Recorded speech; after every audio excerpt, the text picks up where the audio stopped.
Shirt show. All right, let's go. Shirt show! Talking shirt! Shirt show! Talking shirt! Shirt show! Talking shirt! Shirt show! Shirt, man! All right! Episode 224 of Shirt Show! We're talking with Kevin from Chromaline in Minnesota. Let's go! There you Hey. Want to do this again? Hey. Hey. You look great, man. So, like, how was Vegas? It was good. It was fun. It was weird not going with Christina, but went and yeah, it was a good time. Just kind of like fucked around. Tyler set up dinners, and then we had dinner with Frank's crew. Sadly, Frank couldn't be there, but got to hang out with his brother and little Frank and his son, and that was really nice. And then the show was cool. I mean, it was normal. It was the show. Walked it. Obviously it's massive because it's Vegas, and that convention center is the biggest I've ever seen. Yeah. But yeah, it was all in all, it was just a good time of walking around and losing money, gambling, and all the things. Well, you just said a whole bunch of stuff, but you did not say you missed me. So feelings are. I did, but I know the thing is, I know in my heart you would have hated every second of it. No, yes. Not true. 100%. There had to be a couple of seconds in there that it would have liked. There might have been a couple seconds, but like the funny thing is, why did we go there? Oh, we had dinner reservations the first night. And when we got there, we went to the Cosmo because that's where the reservations were upstairs. We went to Momofuku, and the Cosmo is a smoking casino. Oh. And as soon as I came in, I was like, Andy would have fucking been like, nope, not going here, not going to dinner. I'll see you guys later. I would have dipped out of that. Yeah. I have sensitive. Thing was, it's like, I don't like it either. Like I whatever. And even, but I'll tolerate it to a degree, but like, it was terrible. Like it was like dirty ashtray smell, not just like someone smoking. It was like the entire place smelled like an ashtray. I can't do it. I get a headache and all that stuff. It's nothing against smokers. I just get a headache and I start to feel bad. So yeah, me and Bill both had like sinus issues when we left. Like it was just like, yeah, it was dank, but, no, it was good. There was some interesting things show wise, just looking at, we can get into all that with, Kevin. Okay. But yeah, I mean, not a lot of things. Some things were inspired. We were inspired to come back and change at the shop. So I'm excited to kind of get into all that. I mean, that's definitely an important part of going, traveling in any way, shape, or form, is that you are out in a different place and you see something that you like and you're like, oh, well, cool. Maybe we can implement this at my shop or whatever. So that's it's good. I get it. That's even good. To just get rejuvenated to like, even if it wasn't about work, like going and coming back like this weekend, I think that's what's kind of nice about traveling and then coming home on a Friday is I have the weekend to kind of like think about what I want to do differently when I come back on Monday, which is today. And I worked on some projects this weekend at home on my laptop that like I've been meaning to do for forever. So it was kind of nice. Like I feel like inspired to do some shit. That's right. It all starts with a screen, and whether it's new stretches or restretches, Frank and his team do it the best. To find out more, go to graphicscreenfashion.com, FFFFF. Rank.com or greatfuckingscreens.com. You know, here's what I was going to say. We haven't done this show in quite a bit. We had a little break in there because of Vegas and everything, and it feels like a long time. And because it had been so long, I was like, you know, what is even the show anymore? Like, should I just pass the baton and let somebody else do it? You know, like maybe it's time. But then this episode came out today. It's a Monday about, you know, with Lee, and it reminded me of that recording and that we did with him and how important it was to me and hopefully to you and to Lee also. And so the opportunity for that to make a difference in one person out there that happens to listen to that and help them in any way, shape, or form, well, that'd be pretty cool. And so, yeah, I'm going to keep going. It inspired me. I've already gotten a couple DMs of people just being like, glad you guys talked about that. Basically the world needs to, our industry of guys or girls, whatever, needs to open up as far as like connecting and dealing with their feelings and all this other stuff. Not to get like mushy or whatever, but it's nice to hear that, people are resonating with with what we talked about. Well, it is. And I've gotten a few myself. And you know what? I just want to say once again, Lee, thank you for coming on and sharing and inspiring me to keep on with the shirt show. Yeah, that's all. It's all real simple. It was never in question. Cleaning screens is no fun, but EasyWay makes it funner. Their line of eco-friendly chemicals will make reclaiming screens a whole lot easier. Check them out at easyway.com. EasyWay. Is it easiest way, baby? GraphX is the source for production-ready digital art and remote art staffing. We use them every single day. They can help any size shop from just starting out to a mega colossal authority. World domination. Right, of screen printer. It just doesn't matter. So you can learn more at graphxsource.com. Chromaline, I mean, here's the thing. Choosing the right emulsion for your shop is complicated, and that's why we love Chromaline.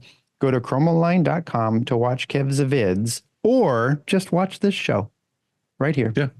Yeah. Up next. Kev's on. He'll talk all about his vids. That's right. Next, we have S&S, and they have been our go-to apparel source since day uno with over 87 brands. That's right. They added a brand with over 87 brands to choose from, including Adidas, Columbia, Independent, Gildan, Hanes. We established that last week. You know what I found? I found a shirt, and because I told you we did some fall cleaning, I found an Anvil shirt. Damn. That Anvil on the label. Yeah. I don't think they have that anymore. The 779. I don't know what it was. Was it 980? I don't know, dude. It was Anvil, and I was so happy. I started crying, and I couldn't read it anymore. Anyway, next. Yeah. Here's what you do. Check them out at ssactivewear.com. I'm going to do Yulin this week, or you? Yeah, go ahead. You're on a roll. You're doing great. The weathered hues of comfort colors are inspired by nature, so it only makes sense that their dye process would be with respect for it too. The Pigment Pure TM process produces earth-friendly colors by using 1/3 less water, taking 40% less process time, consuming less energy, and requiring zero salt. Last but never least, Michael Marcotte. Marcotte. I need to say it faster. When I say it faster, it flows when it's all okay. So word, here basically. we go. Last but never least, and almost always first, Michael Marcotte. Something he's very proud of. You want to say a couple things about her, bud? Oh, I just got to see him this weekend. He was showcasing his new project with all the DTF network stuff. It was always nice talking to Matt. He was part of the reason why we were inspired from Vegas, just talking to him about DTF stuff and his functions and all those things. So it was really nice talking to Matt just in general, because I love the human, but it was nice to get that little like twinge of inspiration. Well, other than that, go check out his shit. Go check out all the things Matt does. He's got like 10 projects going on. If you're watching on YouTube, just hit the fucking little thumbs up button. It takes like half a second. Like it doesn't hurt you in any way. It's free. Why are you being an asshole? Why are you holding out? Just hit the thing. And if you're a fan and you're listening to the show, share it on your stories and tag us. We want to see what you're doing, what you're printing, see your vibe, your feels. Also, I'm still doing sticker swap stuff here. So if you want to send me some stickers to Upstate, we'll trade. Hey, you just brought Kevin in. Yeah. No introduction. Well, apparently no introduction needed, Kevin. You're just fucking here. Yeah, it's all good. It's all good. Right. Your boys won. You should be in a happy mood. I am in a good mood. Yeah, they won and they had a backup quarterback. So All right, Imagine now what we can do with a real quarterback. This whole backup quarterback. I was just saying this to somebody, and well, actually, we've said this before. Wouldn't it be great, or do you think it'd be worth it to pay somebody full salary or full-time wages, whatever that is, full-time wages, the benefits, the whole thing, and they would just sit in a chair in the corner of your shop, and then when somebody called out sick or went home sick or just isn't there because of whatever, or their cat is throwing up and they got to go to the vet, all of that stuff. You have like basically a person. You can say, hey, let's get in the game. Let's go. And you have somebody. Otherwise, you're basically playing. There you go. Would have Green Bay would have won? Would they have won He's fucking ramped up right now. Isn't that what the two of you do anyways already? Time out. Okay. Right. Would Green Bay have won yesterday if they didn't have a backup quarterback? If they just were like, well, we don't have a quarterback today, but we're going to run the ball or something every play, which is almost what they did. But do you know what I'm saying? Like, what would they have done? So my point here is that, is it more expensive to have somebody just waiting on the bench or the sidelines, and then they could come in to, help out the shop when somebody's gone? Or is it more expensive? Or is it more expensive to not have that person and then just be down somebody from your team? I think the difference is that we're making like thousands of dollars a day and they're making like $1 billion a game. So I think they have the added $1 billion expense. a day. Yeah. We're making fucking cents a day and they're making fucking $100 million per player. Football has caps. Football they have salary caps, so they can only make minimum wage. I think. Speaking of, I don't know if either of you guys have seen this. I need to find it and flag it now. But it seems like every time me and Andy talk about something we saw on Instagram, I get fed it from my phone like the next day, because that always happens, and I send it to Andy. But there's this lady who's like the head of HR for, it doesn't say what company. She's just sitting at her desk and she has like the camera on her or whatever, and she goes through like all the people who call in the morning, like, and you can hear them talking, and it's like the craziest shit, because you can just see her face. Someone calls in and it's like the boyfriend.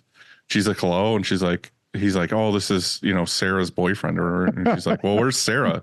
And he's like, she can't come in today. And they're like, why? And he's like, because it's her birthday. And it's just like, it's just stupid shit like that, like constantly, that she's just like, oh God. And the one girl's like, oh, they messed my coffee up at Dunkin', and it threw me off, and I'm having a mental health day, I can't come in or whatever. And it's like,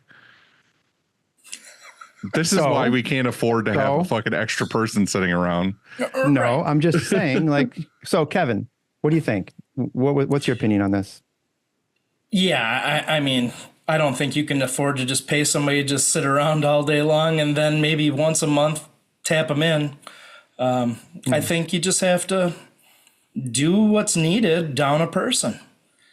But we also work a little harder and just kind of chip in and be a actual team that day.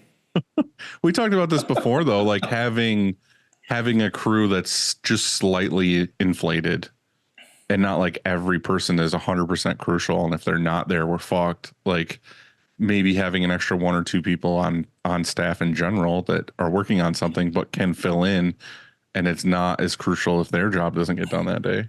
I mean, I think that there's plenty of shops that do that seasonally, right? For the busy season, you bring in extra support and staff and everything for the season. But I'm not sure that's something that's year round needed, obviously. Yeah, I think that if you've got a good team in place and you have good training in place and you've cross-trained some of your team. So let's say you have somebody over in embroidery, and somebody doesn't show up for screen printing. Well, maybe you can pull somebody from the embroidery team that day. That is, if they're not too busy or they're not down somebody. And so I think you're right. And then we do that. We move people around when a certain area needs support. But at the same time, sometimes that's really tough to do. And I've considered And maybe it's not all year. Maybe it's seasonal, sort of like you suggested. But maybe just have somebody here. Like it's on. Wouldn't you love to have somebody like on call? Even like you could just text them and they're here in an hour or something like that.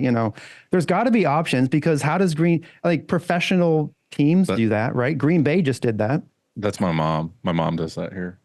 Well, Yeah, I mean, they've professional sports. They know that there's going to be injuries. They know people are going to go out down throughout the year, throughout the game. So they have plenty of people on the roster that sit on the bench that get paid a lot of money to do not a lot throughout the year until it's go time, and then they got to tap in and just play like they belong there. Yeah. It's funny. That's not normal business, right? Yeah. The long answer is they can afford it. Right.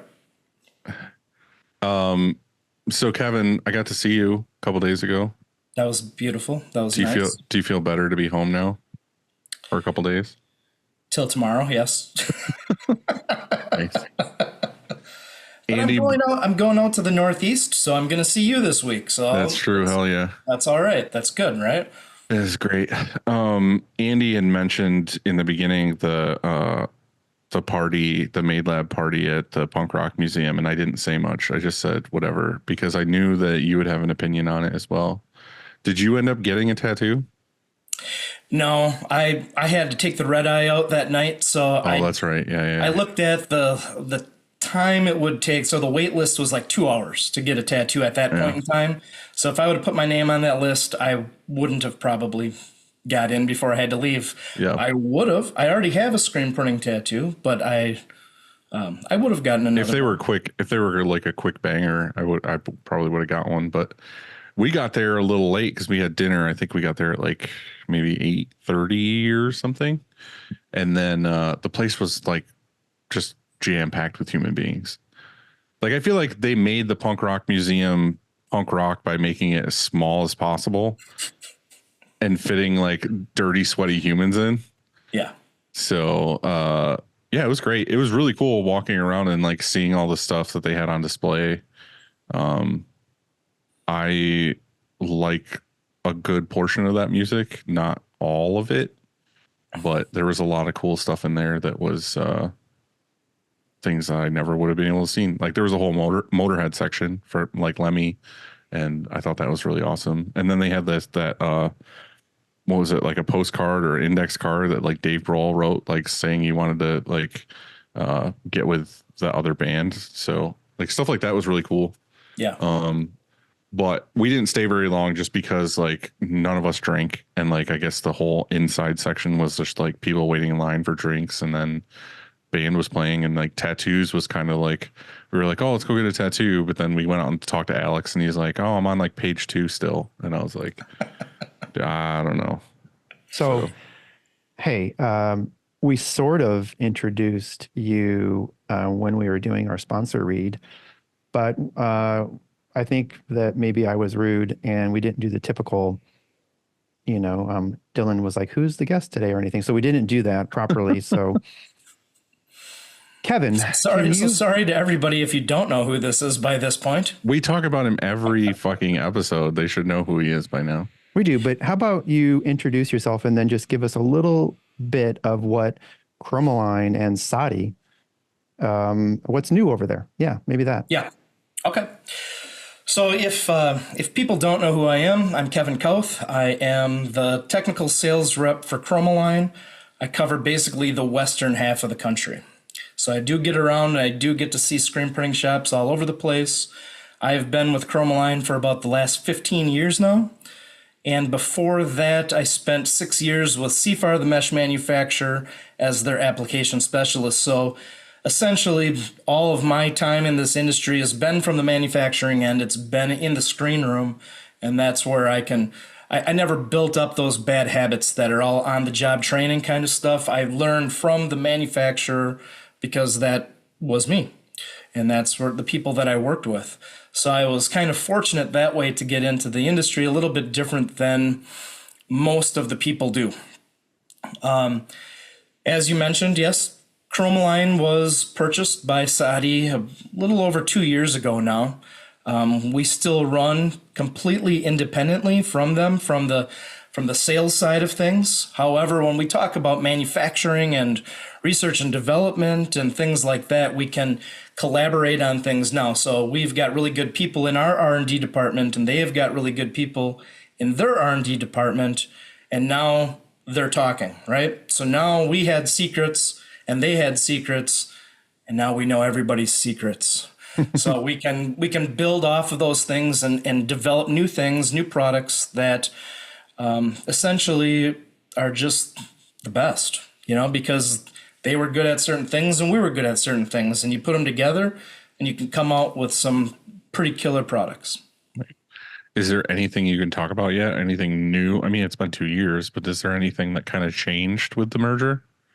I mean, things like, so in our manufacturing process in Duluth, Minnesota, just the way that building was set up, it was a 4-story building, and we used all 4 of those floors essentially for manufacturing.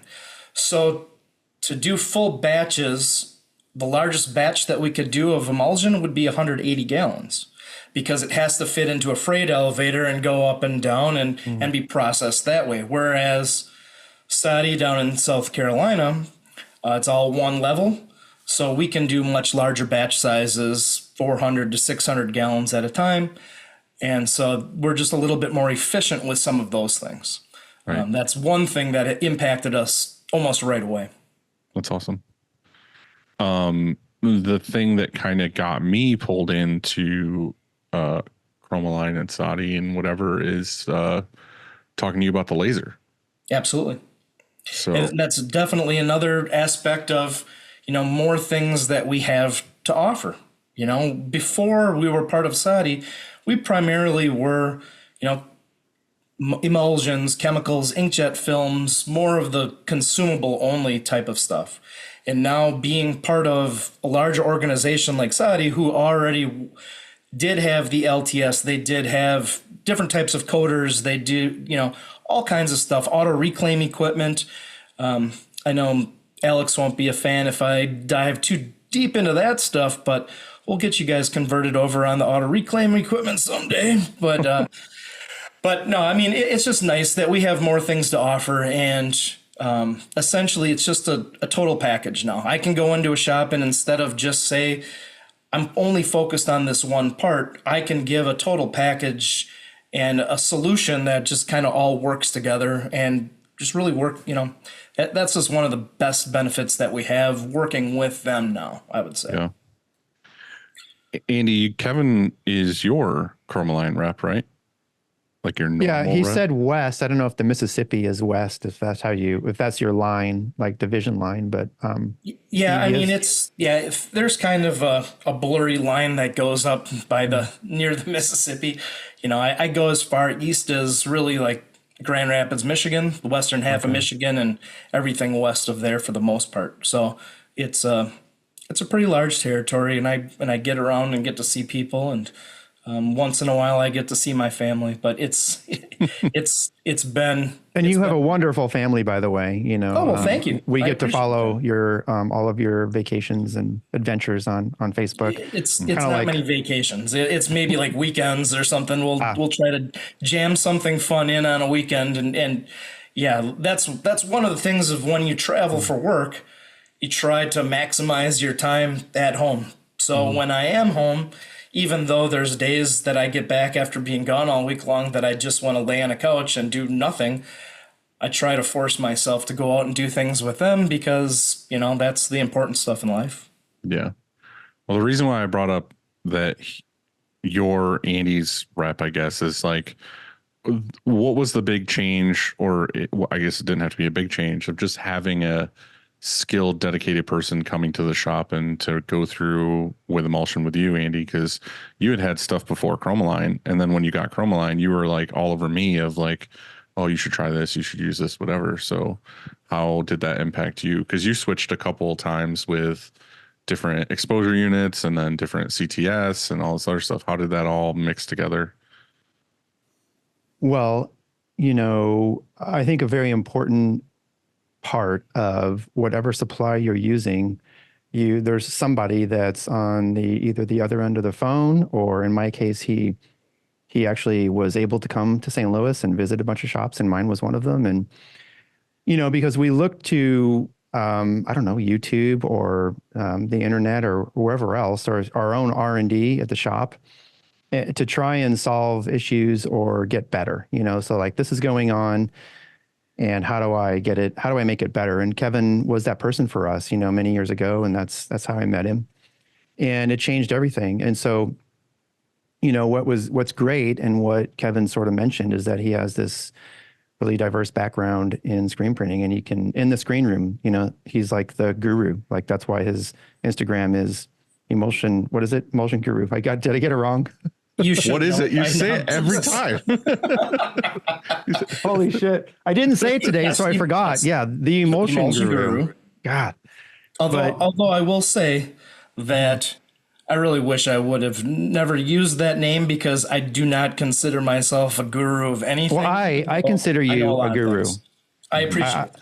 Because, sure, I know some about emulsion, but nothing like you do. You just mentioned that you have the secrets, and so does Sadi, and you guys share secrets. And so, I mean, yeah, you're creating. Here's the thing. Like I see this all the time, where on Facebook groups or wherever it is, people say, "Hey, what emulsion do you use?" People message me on Instagram and say, "Andy, what emulsion do you use?" And I can't answer that question, because that won't help you. And so I think that's why people need somebody like you, because you need to ask them those questions of like, well, what climate do you happen to be in? What exposure unit are you using? Because guess what? We design and manufacture emulsion for certain reasons and for certain climates and all this kind of stuff. It's complicated. And so just because I use Chromablue doesn't mean someone else should. And so, there's an emulsion for everyone, I think, right? There is. Yeah. And I mean, there's a reason why we have about 30 different emulsions, right? If I could make one emulsion and it worked for absolutely everybody, I'm pretty sure that's what we would do. It would make our lives so much easier. And, the same thing for Dylan in your shop. When we did set up the LTS, we started with one product, but then shifted to another product because it just wasn't the perfect fit for your environment, the ink systems that you were using, and your process. So again, I'll typically start somewhere, and I've got a good handle on where to start. But as you get working in these shops and you find out the needs of a specific shop, that's when it'll branch off to something different. But yes, we've got an emulsion absolutely for everybody. Yeah. And I think it's one of those things too, is like, even with us and like Kevin, we were going back and forth on emulsion for a while, trying to dial it in, is nobody ever like had a hard time. Like it was just kind of like, we know going into this that there's a science to it. There's a million variables. There's a million things that could go wrong. So it's just having someone like you is great, because we can bounce off ideas. We can test, like we can get a gallon test, give you the results, and then we tweak things and whatever. And then we end up with something that's perfect. Like if we would have stuck with what we had before Chromaline and went with it, maybe we would have had issue. We wouldn't have. We did have a couple things where we were adding diazo and all this other stuff, and that would even have a headache, because again, we were talking to you about how if we're mixing in our regular tap water, we're getting issues or the clumping or whatever, and then it's like, all right, well, let's use distilled water and in a warm climate, and it's like all these things, and it's like, dude, fuck that. So you ended up coming up with an emulsion that now we don't mix anything. We get it, we stir it, we put it in the screen. It works perfect. It's great for our water base. It's our plastisol. Burns amazing. The dots look great. Everything's good. So we ended off in a better situation than we would have. And especially having someone like you, we got there way easier than if we would have just done a bunch of testing on our own, because there's things we wouldn't have seen, especially because you see these things all the time. So it's just one of those things where you really need to trust in your, I guess, representative from these companies to know their shit. And the reason why we talk about Kevin and the whole emulsion guru all the time is that you've done it for so long. You do know your shit. And I don't want to fucking puff you up on this, Kevin, but like, I've gone to I don't even know how I ended up there. I think I told this story before, but I was just in Utah, like randomly to go visit shops, and I saw there was it was like the smallest convention ever that I've ever been to, and I saw it was there, and we just stopped by, and Kevin was there, like giving a lecture, and I was like, holy shit! So I like ran in, totally fucked up his whole lecture, just started mocking him from the crowd. But like, it's funny because I know we've all experienced this because we know cool people, but like, have you ever experienced where you know that person and you've done stupid shit with that person, but then you actually see they're really smart? You know what I mean? Like, I sat down and he's talking about like cross-linking and the fucking science of it, and he's got like really nice diagrams and all this stuff. I was like, this motherfucker's closet smart. And then like closet nerdy. I'm just saying, like, it's really cool to have people like that and know people that are just really good dudes and can hold their own with fuck offery that we do when we're together, but also are super knowledgeable and smart in that area because they've done it for forever. And back to what we were talking about with like the laser and all this stuff is, I generally take like a year or more to look at things and be like, okay, what are all these different brands? What's available in the market right now? There's multiple lasers, like all this other stuff. Talk to all these different manufacturers about what's going on. And ultimately, you get down to it where it's like, okay, this one's really close, but this one has a better this, whatever. But what we say on the show all the time is, who's going to give you better service?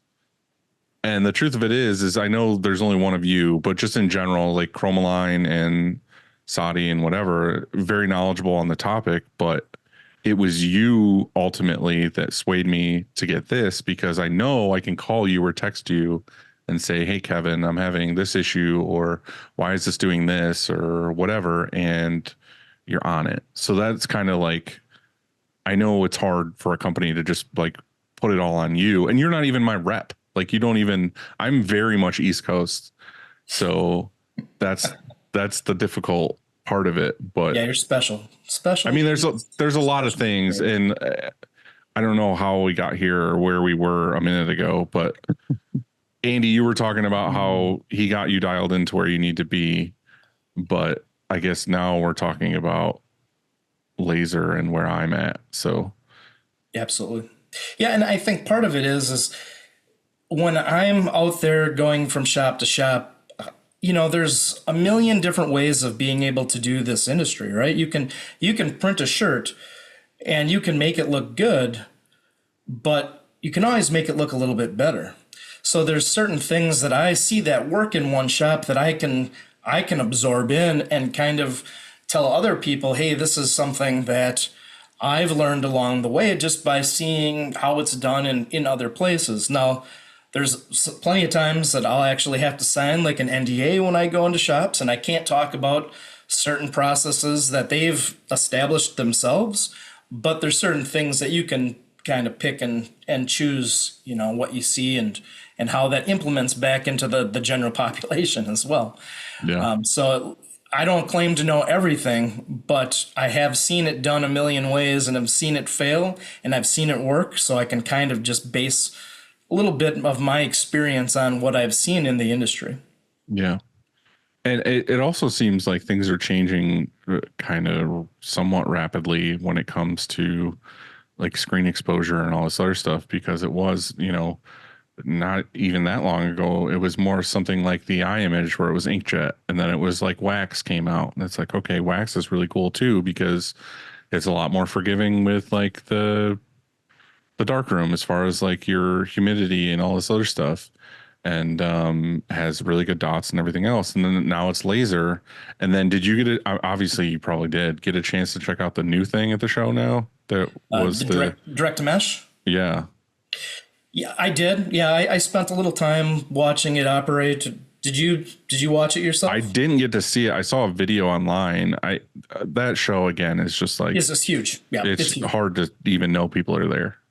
Yeah, I mean, I think the technology has legs. You know, it's obviously something that's been on our radar for a while, right? Because we manufacture emulsion, and this is a technology that essentially does not use emulsion, right? So I think it has legs. I don't think it's necessarily there yet. The biggest thing that I saw was I think it's going to be high price per screen. I think it's on the slower side of things. And I don't think the durability is there yet as well, right? So I think for a shop that's doing under 100 screens a day, maybe it could be viable at some point in time. But for 75, 80 grand, something in that range, are you going to invest in something like that you can only, you get kind of maxed out at that 100 screens a day range? Or, they claim you don't have to wash out the screen, right? You don't use reclaim chemistry. However, you still are degreasing the screen. You're still reclaiming that screen. You're just using a pressure washer. Essentially, it's ink jetting UV ink onto a screen, and then you're building up that UV ink. So I think it's roughly 3 minutes a screen at one layer. So when we talk about EOM, I felt that thin layer at 3 minutes a screen. I thought it felt a little bit thin. Now, I didn't measure it, obviously, but to get to the point, where you do 2 passes on that, now you're looking around 6 minutes a screen. So the time to produce a screen, yes, you're taking out one of the processes.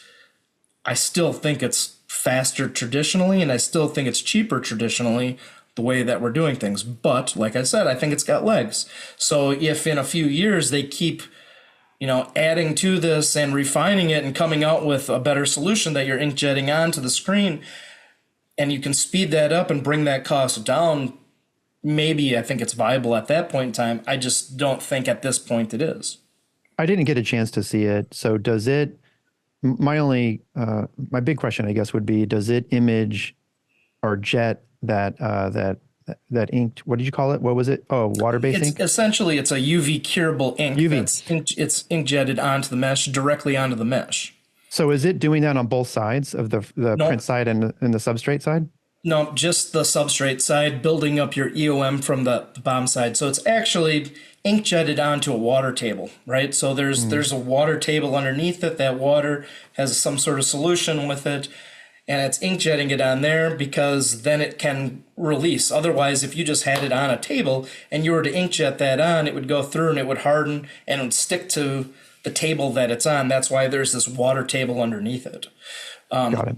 But for one pass, 3 minutes, pretty thin stencil, 2 passes. Now you're finally getting into that EOM range that we're looking for. But again, like I said, 6 minutes a screen. When you double that up, it gets to be. It's also one of those things where it's like, it's almost one of those things where it's like a science fair project where they're showing you that it's doable. And then, 2-3 years from now, it'll be a thing that's like, oh yeah, we could do this. And it's a minute and a half and it's, whatever. It's one of those things where it's just super infancy and everyone's seeing it. But I think it's cool. But anyway, I was also going to mention, sorry. That's the same way it was with the laser when the laser first came out. Yeah, I remember seeing that at the show too. I saw it was like this little one. It was like a coffin, flat table. Yep. You're still shooting the laser through glass. There's things that, the models that are out today are nowhere near what the models were at that point when it came out like 6 years ago, right? So we have developed and we take feedback from our customers, which is something that we're always trying to add on to that. If there's something that a customer says, hey, this is a great product, but maybe if it did this, we can kind of get the wheels turning. And if we can, improve upon that, that's where we are today versus 6 years ago. And I'm not saying that this technology, the D2M technology, is dead forever. I'm just saying it's very, very early and it's in the phase. And will it get better? Yeah, I'm sure it'll get better. But I think my question with all of this, and I guess like the overall message or theme today, is kind of like the progression of how to burn a screen and the detail and whatever. And my biggest thing with all of this was time and consumables, but also detail. And me and you kind of had this discussion at the show too, of like, well, where the fuck, how much further can we actually go or need to go with screen printing? Because the thing is, you got to remember, we're printing, most of these shops are printing God knows what ink and how old or whatever it is and who's printing it and what press is using it through a screen. And it's kind of like, at what point are you like, oh, I have this machine, this new machine now that shoots microwaves and it does this and this, and you can get like the insane detail, but it's like, we're fucking printing on a Gildan 5000 t-shirt. Like, Right. At what point does it, you're just like, hey, I have a great machine. It's doing amazing work. I'm getting detail. Because that's the thing is we always think we buy a CTS or whatever. We go from film, we buy a CTS and you're like, holy shit, the detail I can get out of this thing and the refinement. And then I go from the eye image to the laser and it's like, oh my God, like there's so much detail I never even was getting out of those with the same artwork. Yeah. So that's what I'm saying. It's like I've got to the point now where like I don't know how you get better than that other than maybe this new technology where it's skipping the step of coding the screens. But I mean, with that technology, you're not even getting the same resolution that we're getting with, say, like the laser, right? So Right. I mean, so yes, you're skipping a step, right? You don't have to. But that's my question. Are you Code losing screens and wait for them to dry. quality? I think that you are, and we go back to with your unit, as we can go off of experiences. You're running your unit at 1270 DPI, but that unit can go all the way up to 2800 somewhere in that range. So I mean, you're only doing half of what the resolution of the LTS can perform. Right. So yes, do you need even more resolution? Probably not. The big thing you hit on is the garment itself. Depending on the garment, if it's a nice smooth print, if we're printing on glass, like I am with certain customers, outside of the textile industry, if we're printing on glass, architectural glass, maybe you can see that difference in that resolution, but on a shirt, you don't. But I'll do a little show and tell here with, I've got some pictures. Look at this. So this one here was I'm brand X inkjettable CTS system. And then you can see this is the same image in the same spot with microscope photos. So you can see the dot gain that you're getting with that type of system with the inkjet system. Same with these. This one's almost completely closed in. Here you're still getting those fine lines. And that's what you're seeing with your unit from where you were and where you are today. Right. Yeah, now Dylan just has to figure out how to print. Once he knows that, then it'd probably be worth it. No, our I biggest hurdle. Baby steps. So I mean, it's kind of like, it's so funny. Sometimes, we'll put a screen on our wax machine, and then we have this pimped out exposure unit, and then we'll expose the screen and we'll put it in our developer that's automatic. And we're like, oh, that's certainly impressive. And then we go over to a 14 color TSC for one color, black ink, left chest, and it's like a word. I was going to say that. Yeah. And you're like, what am I doing here? And so, but at the same time, Making obviously, money. You're making money with that. Yeah. What you're doing. No, You're not going to turn that one down, are you? To Andy's point, it's funny. We get these customers that come in that are just like Joe's Plumbing or some shit. And they got like their logo is like papyrus font on the front of a Gildan.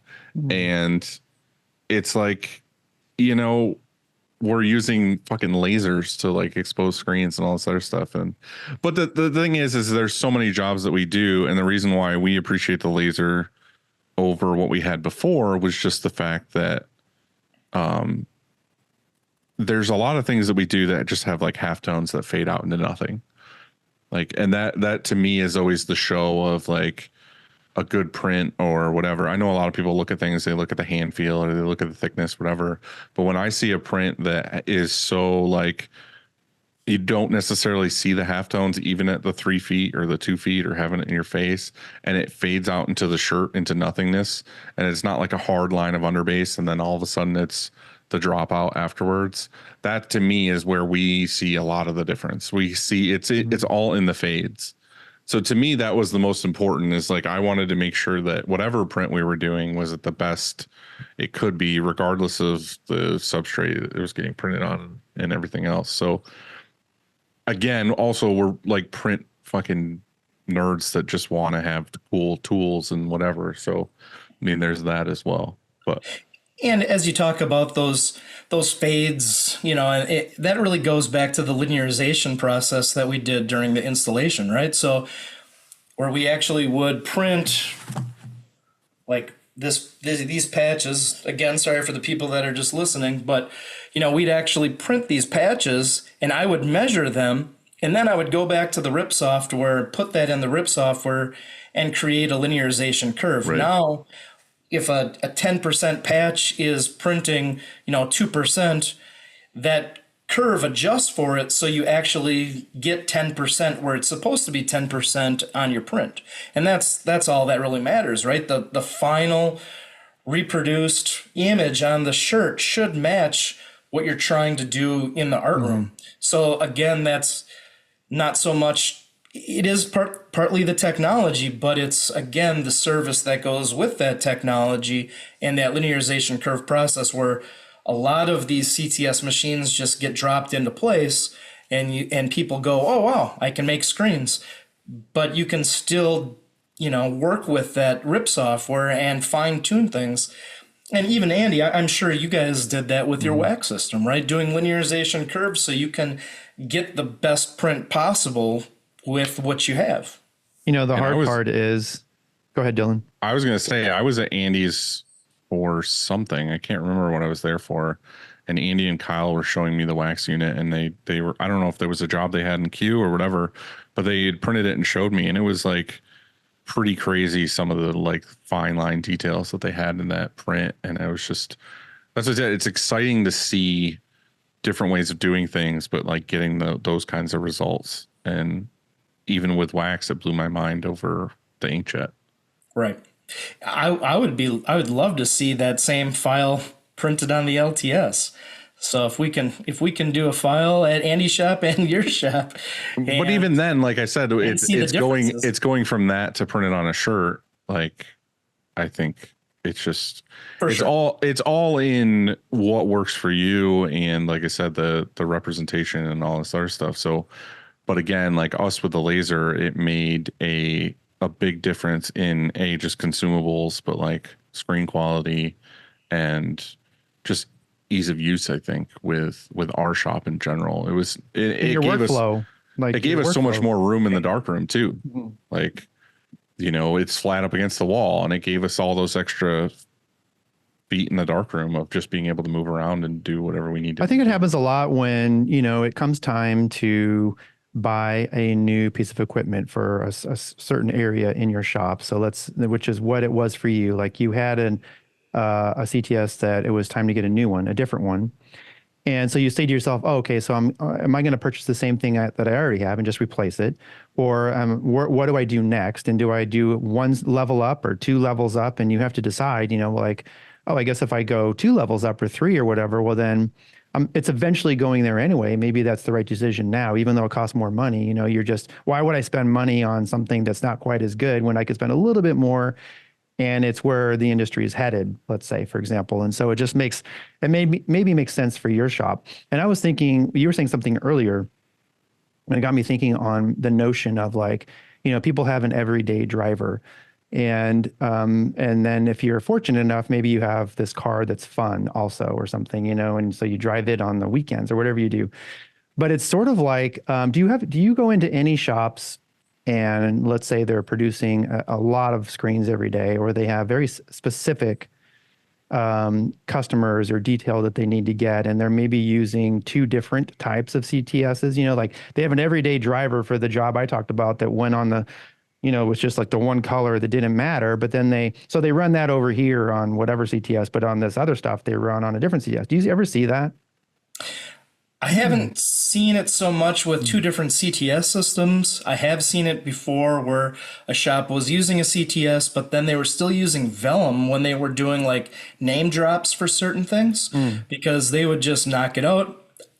Again, I think it's probably easier to use the same system across the board, but it just worked for them and their process. So they were just using vellum for their name drops. They could knock out screens over here and they could knock out screens over here.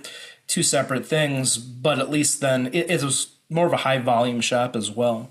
So it just kind of increased their capacity at that point in time. But no, I don't think that there's really a benefit to using one CTS for one thing and one CTS for a different thing. I guess one of the reasons why I ask that is because we have redundancy across our shop in a lot of areas. We have 2 dryers, we have more than multiple presses, right? We have 2 air compressors and so on.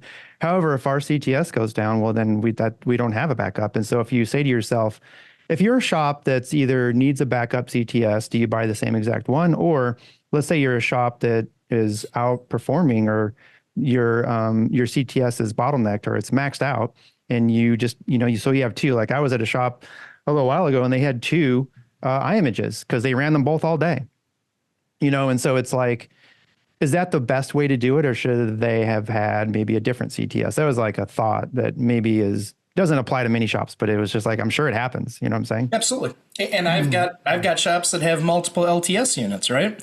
So, I mean, there's the redundancy can be there, but I'll also say this, some of those other CTS units that are out there need to have that backup more than we need to have that backup. Yeah. So, I mean, like Dylan, have you had a single day that your LTS has been down? I mean, yeah, all the time. The thing's fucking broken every other day. It's just a giant piece of shit. Chad, out. No, and the funny thing is I was having a discussion. I won't get too much into it, but I was having a discussion even at the show about lasers.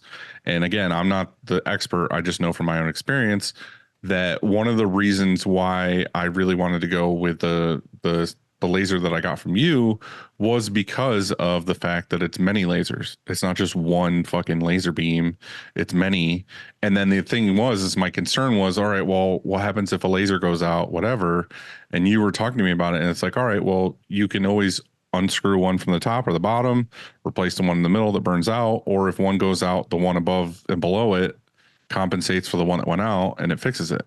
So to me, that was the biggest thing. Like even with the inkjet one, it was kind of like, oh, well, if the print head's fucked, you're fucked.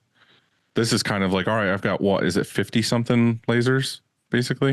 There's 128 in yours. 100. Yeah. See, I'm not the one who works on it all day. But you're probably only using about 96 of them with your daily stuff too. So there's a bank of lasers at the top that really aren't being used in your day-to-day application. So if one were to go out, you could pull from that bank that's not being used. Right. So you essentially, when you say backup LTS unit, you do have backup LTS or backup lasers.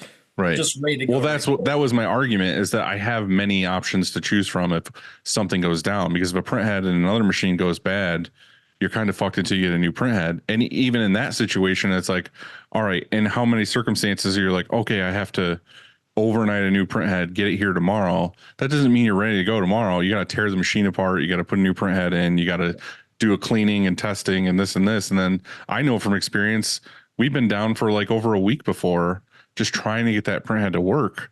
And in this scenario, that was like, oh, I'm so glad we don't have, like, going from inkjet to the laser to me was just like, thank God, like, because there were so many things that we had to deal with in that, of like, okay, we have a box of Q-tips under it where we have to like get in there and like clean things and this, because like lint would build up on like ink, and we were really clean in there. I'm just saying there was a lot of things like that where it's like, I'm so glad I don't have to fucking do that anymore, or have those issues, or spidering, or this and this. And it just was so nice to have that built in. And also in our building specifically, I don't know if this goes for everybody, but we had a lot of issues with like power and brownouts and all this stuff. And a lot of them happened at night when we'd have storms here. So what we do every day is we have to shut all the breakers off for everything. But with the inkjet, we had to leave it on because it had to stay on, because it had to keep like moving and warm and everything else. So I was always concerned with having power fluctuation issues and burning out the machine. And we did have that happen once. But now with the laser, that was something one of the first things I asked Kevin was, can I just fucking shut this off? And he was like, yep, when you're done with it, turn it off. So now I don't have that issue. I don't have that scare. So again, like, I don't have to worry about being home and having to be a storm and be like, am I going to have a functioning laser in the morning? Because the breaker's off, it's off, everything's good to go. So And when you turn that back on in the morning, there isn't a warm up period. There isn't any of that. You turn it on and it's ready to go. right. You know, you talk about like power surges. I'd say the biggest catastrophic failure that I've come across so far with a customer with an LTS was a power surge, and it fried their computer. But what we do during the installation process, I take all of the presets that we've dialed in and we've manipulated everything on your unit, and we back them up on our server. So this customer, their computer was completely fried. They put a new computer in there. We could jump on there remotely, put that package directly back on their computer with all of their presets, and they were up and running again in just a few hours. And that was the biggest catastrophic failure that I've seen yet, and that was just a power surge. Mm-hmm. So, Kevin, you have come to our very first summer camp, and then we had another camp, and it was called Spring Break up at M&R, and you and Kyle go into the screen room and share this knowledge. And I thought that it would be cool if you could talk about maybe the top 3 like mind-blowing I don't know, questions or what are facts maybe that you share during that experience, because so for like 45 minutes, people come into this room and you do it like 5 times every day at each camp. And so like, what can you share that you think is really important during that 45-minute thing, but condensed down into like a couple minutes? Yeah, sure. I mean, to be fair, we talked about hot dogs 40 minutes of that time, and then 5 minutes we talked about screen printing. So I mean, I can easily wrap that up. One of the main things that we talked about in there is EOM, right? Proper EOM, the thickness of your stencil, and how that translates back to your print. You're looking for that perfect 10 to 20% EOM, and that's, I was going to bring that up during this podcast at some point in time. I do have my expensive thickness gauge. Yeah. Oh, you know where this is going, do you? I bought the cheapy one off of Amazon for $20 or $30 and tested against each other. What I will say is the cheap one, while it gives me a much broader range of readings, right? So if I take 20 readings with this, it's a much wider variation versus mine. However, when I take that average, it gives me almost the same EOM that I would get with mine. So for $30, I think this is a tool that everybody should have in their shop, relatively cheap. And then you can actually measure your screens. Now, again, like I said, you want to take an average because you can have one reading that's going to be super high and one reading that's super low. If you take a bunch of measurements, write them all down, do a little bit of math, you'll still be able to know pretty much where you're at. And knowing where you're at is half the battle, right? But that goes back to what Andy said before. I can't remember exactly, but it's like, how many people are just asking other shops like, oh, are you coding 1-in-1? Are you coding 2-in-1? Are you using sharp round, whatever? It's like, this is another one of those things. You should just fucking test often. Absolutely. Like, stop guessing and be like, why am I having this issue? Why am I having this issue? It's like, just test your EOM. Like, how often do you think it should be tested? Because I would say for us, Bill does it quite often, but I would say at least seasonally, right? Yeah, I would say at least seasonally. I mean, I don't think it needs to be something that's done every day. Maybe once a month that you just have it as part of your routine, that once a month I go in there just to make sure nothing has changed. And maybe during busy season where you're going through far more screens, maybe that goes down to once a week just to make sure nothing has changed. But again, just knowing where you're at, because I mean, you and I could coat screens the exact same way with the exact same scoop coater and the exact same emulsion, but I guarantee it's not going to be the same thickness at the end just because of pressure and angle and speed and all of those things. It's impossible for the two of us or all three of us to really try to match that same thing when you're coating manually. Again, Going to an auto coater, now all three of us can go in there, push the button, and it's going to coat screens the exact same way because everything is set up for you. You've got that recipe. You're coating 1/1. It's going to use the same pressure every single day, the same speed every single day. And those are things that if you're coating manually, you just can't dial that in. So if you do have that process and you are using an auto coater, maybe you don't have to measure as often, but for somebody that is manually coating their screens, I mean, maybe they should be checking those screens once a week because who knows what that fluctuation is. And if you're tired one day, you come in, I guarantee you're not using the same pressure and speed that you would when you come in and you've had 4 Red Bulls before the day starts and you're all jacked up, ready to go. You're probably going to use a little bit more pressure and speed at that point in time. And then those screens aren't going to match, right? If those screens don't match in EOM, they're not going to match in exposure times. And if they don't match in exposure time, it's not going to match, same results on press. So you're going to have breakdown where you're used to not having breakdown. And that just goes back to that fluctuation in consistency or lack of consistency that you have in that screen room. Right. What's the next thing? I derailed you a little bit. So EOM. EOM, I think that's something that most people don't really pay attention to. There are plenty of shops that do, but there are probably more shops that don't. Number one, if you don't even have, I would go get this little $30 thickness gauge on Amazon. You can reach out to me. I can get you the link and stuff like that for people. I was going to say we can probably put it in the description. Yeah, we can easily do that. But go out, get that. If you don't have that, the number one thing I would do is get handsy with your screens, right? If you feel your screen and you can feel the artwork, you can feel the edge of that stencil, at least it's telling me that there's stencil there. And if you can't feel that edge, you can't feel that stencil wall, it's telling me chances are when you go to print, your ink is going to seep out the edges, you're going to get dot gain, and you're just not going to have as crisp and clean of images that you would with that proper EOM.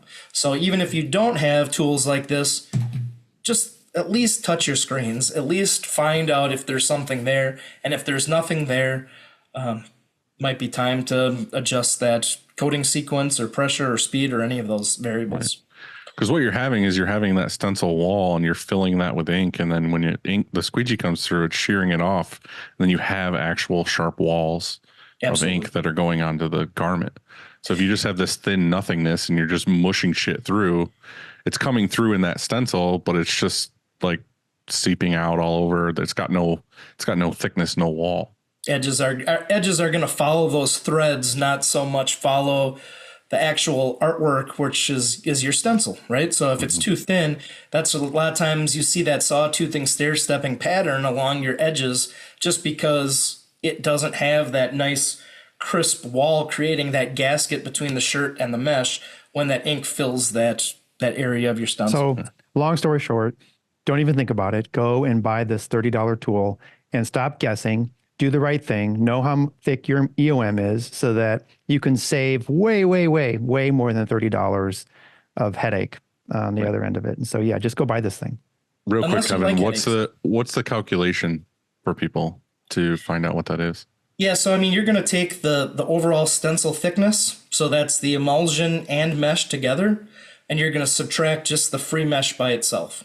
So you measure the mesh by itself. Yep, measure the mesh by itself. And then you measure the mesh when it's coated. Mesh plus emulsion. Right. And subtract the difference. That difference is your EOM.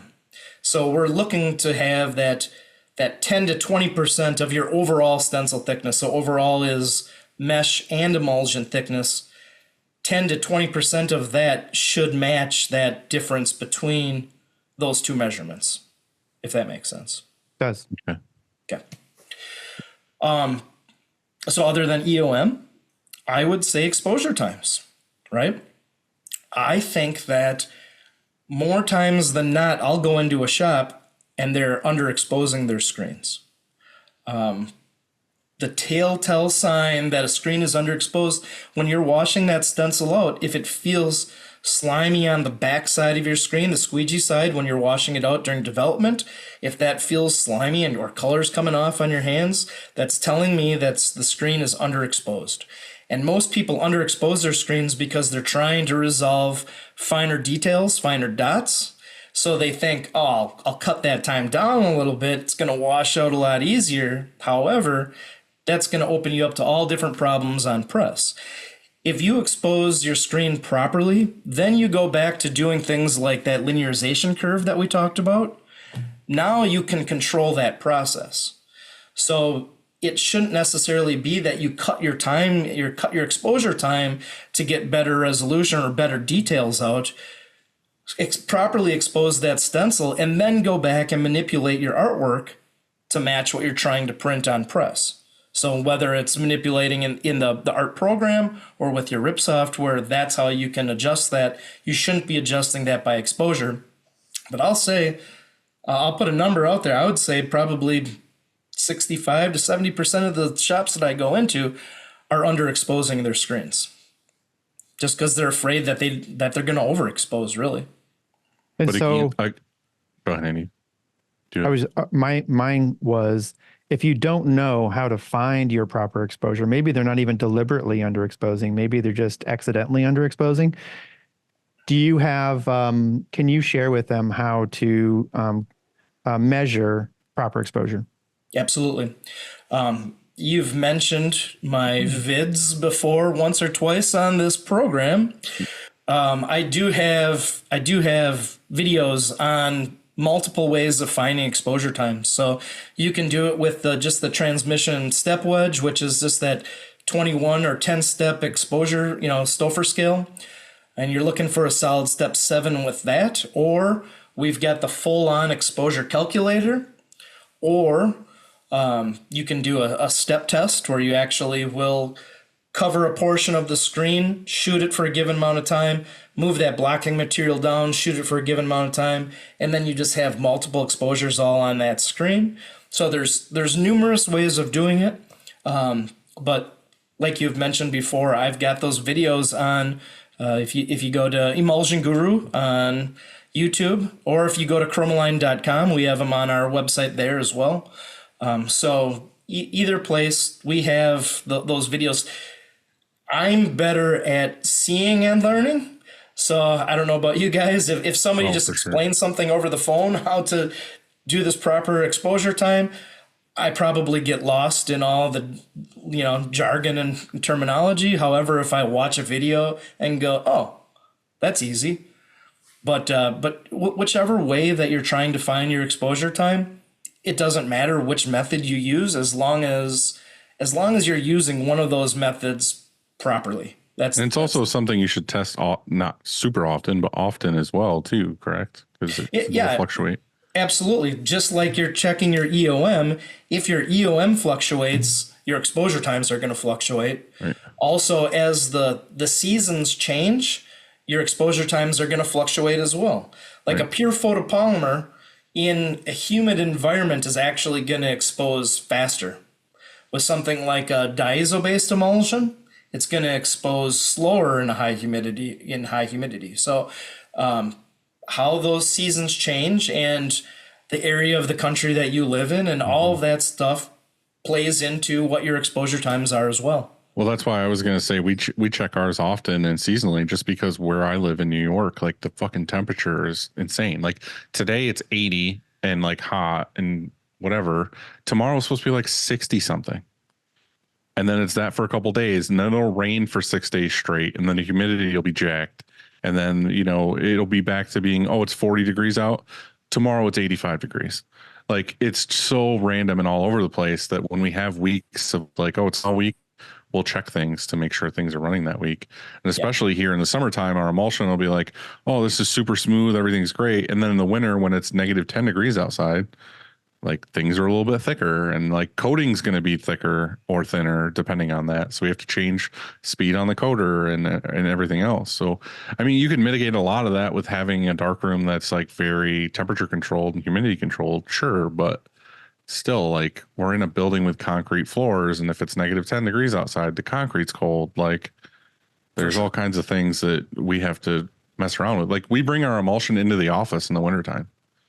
Yeah. Even though it's in that other room that's heated, like if they're cold, well, what does it go?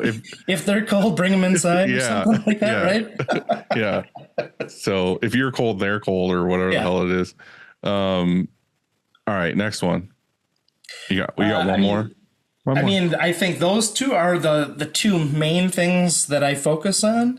I would also say using the correct emulsion for your process, right? So if you're using water-based inks, knowing which type of emulsion that you should be using with those water-based inks and discharge inks. If you're using UV or solvent-based inks, which types of products work well with those. So just knowing your process, knowing, this is the type of exposure unit that I'm using, this is the type of ink system that I'm using, how do you funnel down to figure out which emulsion that you should use with that? I think that's the other thing that we focus on. And when you most rudely came into my class and just bothered me when I was trying to teach people these things, that's one of the things that I focus on there is these are the 3 different categories of emulsion.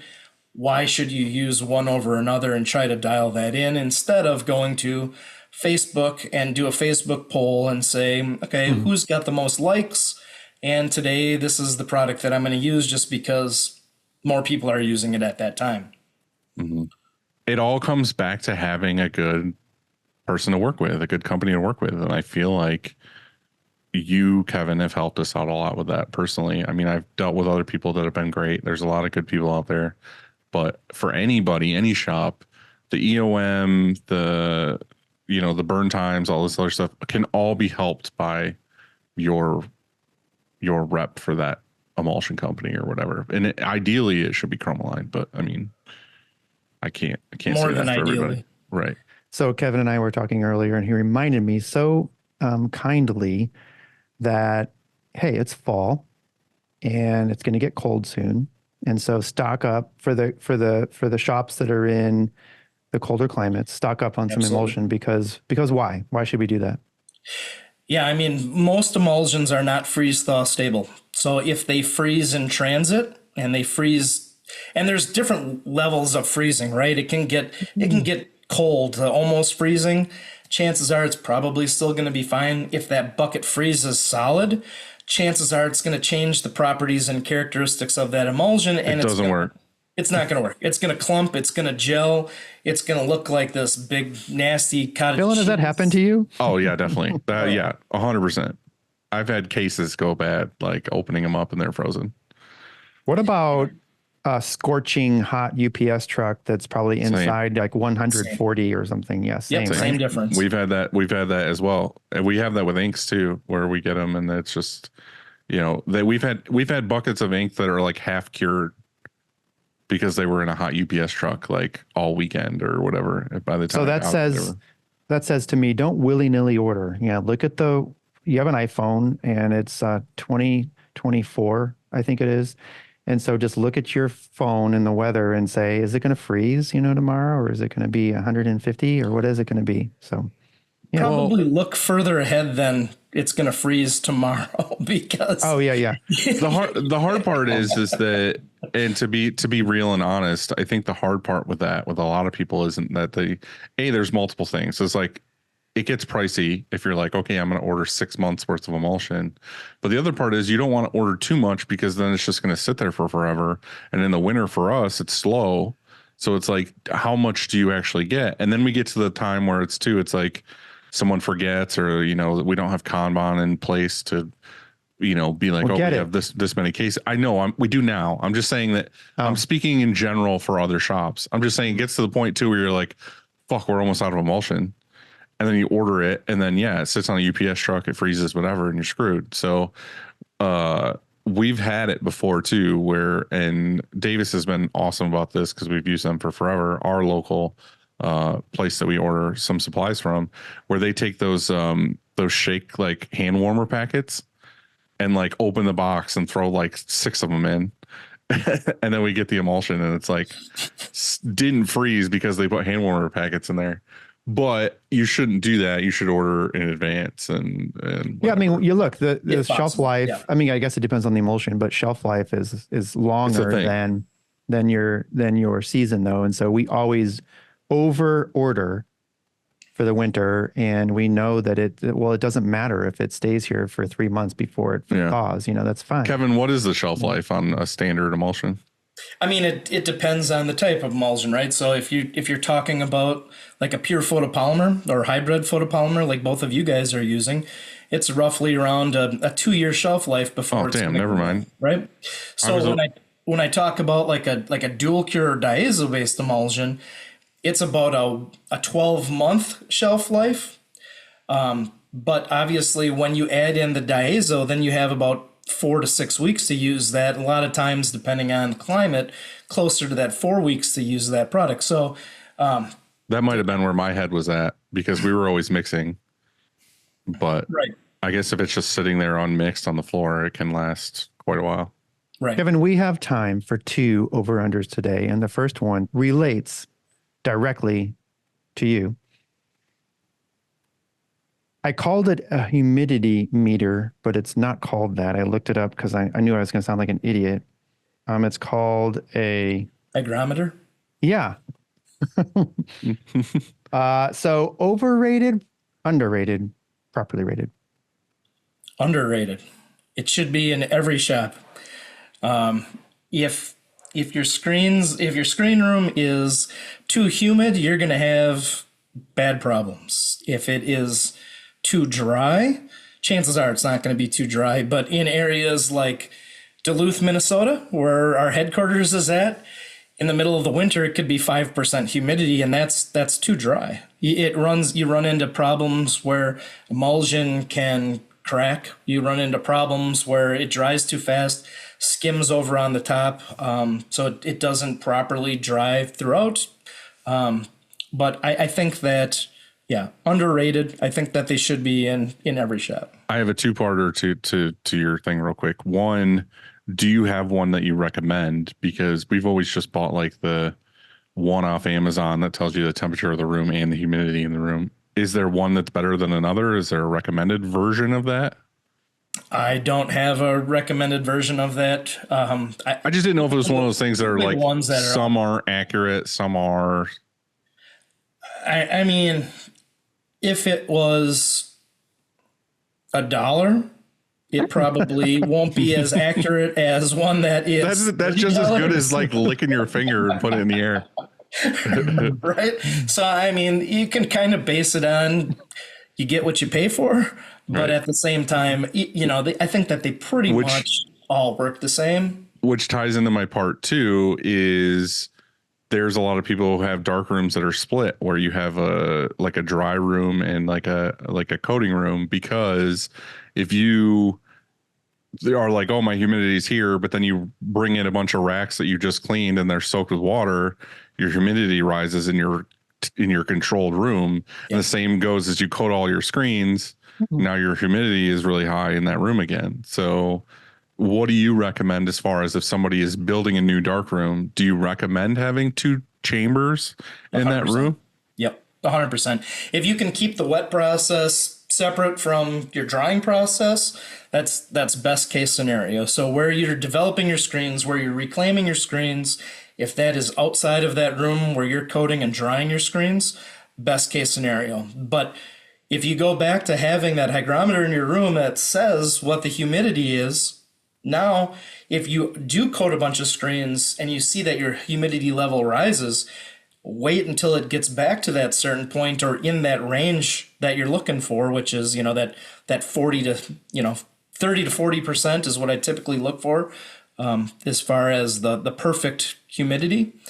Wait till it gets back into that range if possible, or close to that range if possible, before you start burning your screens. And not to like overcomplicate this, because I know people are like, fucking science, Jesus, leave us alone.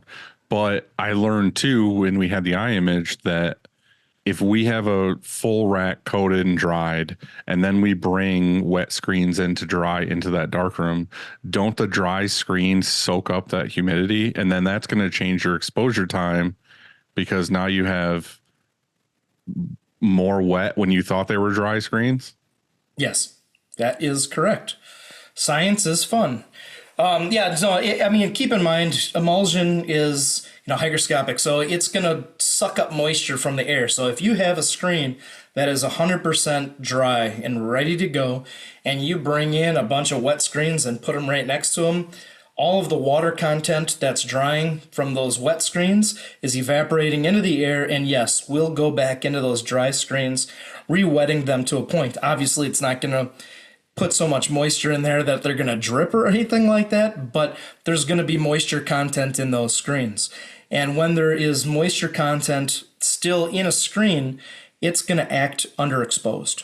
So if you're ever dealing with screens that seem like they're underexposed, but you think you're doing everything correctly, it could be humidity. And it is humidity many, many times. I've noticed that even with dry screens in the screen room, let's say you go and coat 3 racks, the solids content or the water content of that emulsion, if let's say you're using 50/50 or whatever, you have 50% water. When you coat your racks of screens, all of a sudden the humidity jumps in that room, and then it can actually then absorb into your other screens you're getting ready to expose it or you think are dry. I've seen it jump like that. For sure. Yep, happens all the time. All right. Our Next second and final over-under, cutting boards. And I should say specifically wood ones. I am a foodie and I love to cook. I've got a huge cutting board that is like 50 pounds that my wife got me for Christmas a few years ago, and I wish I would have gotten a video of her trying to lug that thing out of the store because she's basically about the same size as the cutting board. But yeah, like Booze Block is the one that I have. It just takes up my whole counter and I can just knock it all out. I would say properly rated. Do people not use cutting boards? Do they just cut right on the counter? I think the discussion is because, and again, this is one of those things where it depends on the person, where like you're not supposed to put like chicken on a wood cutting board because of that, and then you're supposed to cut it on maybe like a poly cutting board, but then people complain about using a poly cutting board because you're getting microplastics in your meat that you're cutting, and it's like this whole fucking back and forth. And it's like, I used to fucking drink water out of a hose, and I chew my fingernails and everything else. I'm just going to cut everything on one wood cutting board that I have, and I'm going to wash it when I'm done. Yeah, and I don't give a shit. Yeah, clean it. I haven't died from salmonella yet. Yeah, exactly. Do you treat your cutting board like with an oil to prevent warping or aging or any cuts? I mean, what do you do? What do you do to yours? I just cut on it and then I clean it. Yeah. And if it got too nasty that I couldn't clean it anymore, or if there were too many deep cuts in it, goes into the fire pit and you're on to the next one. Yeah. I think that's one of those things too, is I can't remember. I think certain wood ones, you're not supposed to wash it with like soap because the soap will absorb into your cutting board. And it's like, dude, I just put like a little, like enough to wash it. Like I'm not like soaking the thing in fucking Dawn. It's just, I have both. I cut chicken on a plastic one. I cut everything else on the wooden one, and that's it. I don't care about. I have more than enough microplastics in me from everything else. I'll be fine. Just don't clean them with something like screen wash or mineral spirits or something like that. I know everybody in this industry loves absorbing that into their body, but just try not to clean your cutting boards with stuff like that. Andy, what's your take on this? Because I know you had a life experience that made you want to say cutting boards. Oh, no, I think that I'm with you guys. I mean, wooden cutting boards are underrated. I think that getting a nice cutting board, because a lot of people don't have them. You're at Walmart or Target or whatever, and you grab your cutting board, and then they kind of go to shit. You can see the cuts in them. And I think that, I mean, I use one every day, and I just do. I use a cutting board every single day, and I love cutting boards. And I think it's that, the last part I would say would be, I don't like poly ones. Yeah, it's satisfying. I think it's satisfying to cut a bunch of stuff on the cutting board and then go over to your pot with your knife and like scrape it all in. It just makes you feel like a cook. And I've got I've got multiple cutting boards, I will say. I've got the big one when I'm doing some heavy lifting kind of cooking, and then I've got just a smaller one that I'll pull out for just quick little cuts, you know? Like hot dogs. Yeah, well, I don't cut my hot dogs. Just bare hands it. Yeah. Straight down. Right out of the package. Just, yeah, Billy Chestnut style. Anyway, Andy, take it home for us. Kevin, thank you for sharing your mad skills. It's, you know, it's super important, the screen room is, and I think that we get busy at our shops and, you know, we just sort of like, hey, just burn the screen, you know, like put it on press. We have to print shirts. And when it slows down, because most shops are busy right now, it's September, it's, you know, it's back to school or whatever it's a busy season. And when you slow down, go watch some of Kev's vids and, you know, fine tune your shop. I mean, our shop, our screen room isn't perfect. It never ends. Just never ends. Yeah. You have to measure stuff in there. It's science. But I think the other part of that, if just from real life experience, is that once we really, this was years ago, once really started dialing in the darkroom and trying to make sure we have the best screens and we have the best emulsion, we have the best exposure, whatever, it makes the rest of your life so much easier. On press, things look better. They print better. They don't stick together. It's better all around if you just focus on screen making. Yeah. The printing is easy after you have a really great screen. It's called screen printing for a reason. The screen is very important, right? Yes. So if you don't have a good screen, you're not going to have a good print. Yes. That's the perfect way to end it. Thank you, Kevin. And the LTS can make that perfect screen even more perfecter. Call Kevin. Check it out. Ask me about it. It's nice. I will see you in what? 3 days? 4 days. Thursday? 2 days. Hell yeah, brother. 3 days? 3 days. Okay. Love you. Love you guys.